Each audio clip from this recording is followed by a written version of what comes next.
Hey guys, it's V2 Vengeance, and today we're looking at XX Silent Night XX. This is some sort of name that you see in MLG videos, and he's in his JagdPanther 2 on Sacred Valley. It's a pretty good matchmaker, and he's going to put his tank to work. So we can see that he's going for the hill here, along with a couple of other tanks like this house here and this RL-44. Look at this thing. What did they think when they made the design of this thing? I mean, the two towers differ so much. It's so weird.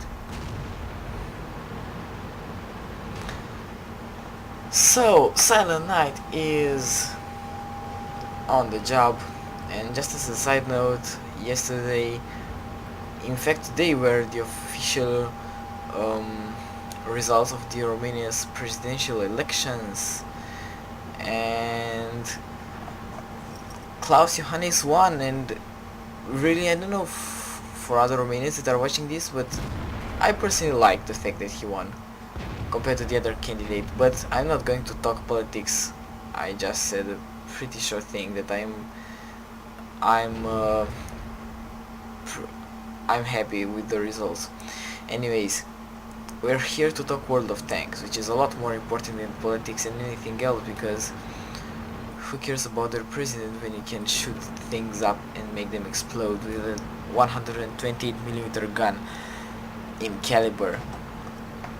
So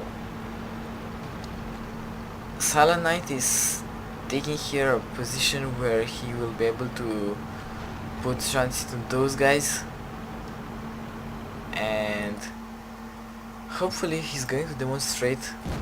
Now look at this T-71. This happens to me very often. The fact that the T-71 was moving, and just as he fired, the T-71 stopped, which meant that he missed, which was pretty unfortunate.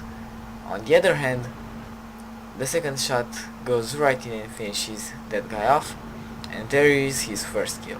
Scores are 4-2. It's pretty good for his team, and the game has just begun. However, it's pretty important that they have control over the cap area, so it pretty means like enemies that are going to try to make a move are doomed to die. Now he's been firing against the Comet at 326 meters, and because he's in the bush, there is not really any cover between him and the Comet when he fires the gun, which means that he has been spotted. Now there are a couple of guys who stayed at him, and as you can see, they are hitting his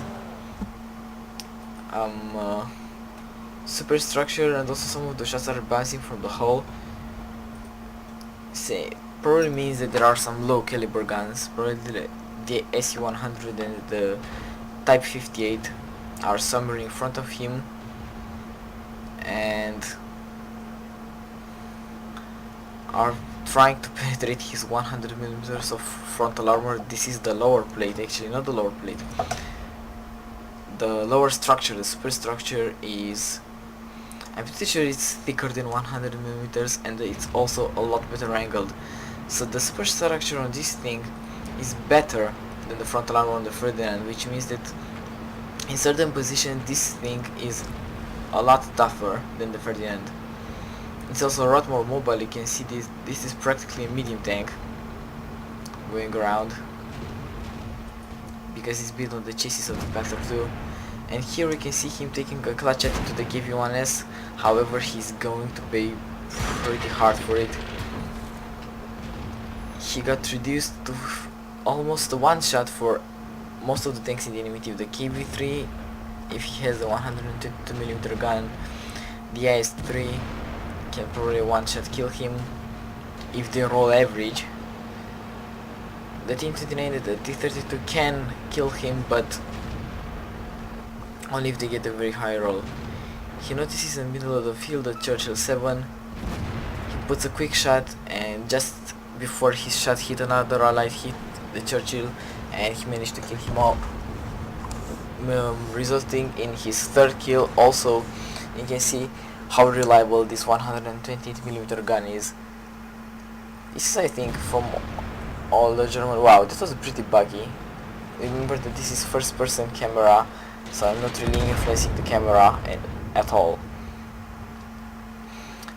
And what I was saying about those guns, I think that tier to tier, this is one of the most reliable guns in the game, because at the same tier you get the ASU-152, which has the BL-10, which is a monster, but you can't say the BL-10 is as reliable as this gun. It's more about luck, and it has that Russian luck that it hits, but as a lot of people say, it also throws you back. This is not that type of gun. This is the German gun, which hits what it aims at most of the time, like it does, like it should. And it also penetrates. It's a very strong gun. 490 average damage, 246 millimeters of penetration, means that you can probably finish off same tier heavy tanks in 3, maximum 4 shots. In 3 shots, if you didn't kill them, they are very close to death. And against tier 60s, as you can see, 2 shots, really. This gun can roll for a maximum of 613, which is insane. Of course, you can't really compare it to the BL10, sorry. The BL10 also has more penetration, 40 millimeters more, exactly 40 millimeters. But with the BL10 you wouldn't be able to pick those many kills, simply because you don't have the rate of fire. So you would be able to put one big shot into somebody, maybe kill him, but in a situation like this where you need to dish out the damage, this gun is better. Also, if he was in the ASU-152, there was a time when he was hit a couple of times and it bounced. Now if he was in an ISU, it wouldn't have bounced probably, and he would have been maybe even dead, because who knows how much health he would have lost. So of course all tanks have their pros and cons,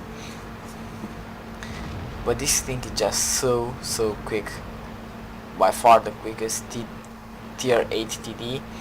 The French ACMLE 48 is also pretty quick, but I don't really think is as quick as this thing. There is the enemy T-32, enemy Type 58 in the cap. I can't really understand where the shot went. It should have hit him. Actually looked like it went right in the middle and it still missed somehow. Never mind. The situation is unlost. However, I don't really understand why he has so many HE shells.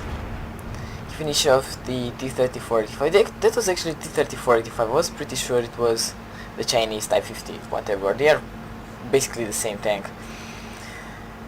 And as I said before, I don't really understand why he carries 12 HG rounds, because as you're going to see, because right now he has 2 AP left. And let's see, can he pick up the Redley Walters medal? IS-3. Looks like he has a stock gun, not anymore. Rest in pieces. And he's just loading his last AP round. And the enemy T-30, as far as I know, he was last spotted somewhere around H5, H4, and he had about 1400 health, or maybe even 1500, somewhere like that. He was close to full health. And look at this, most of the guys in his team are pretty much one shot. T-71 is a one shot, VK-361H is a one shot.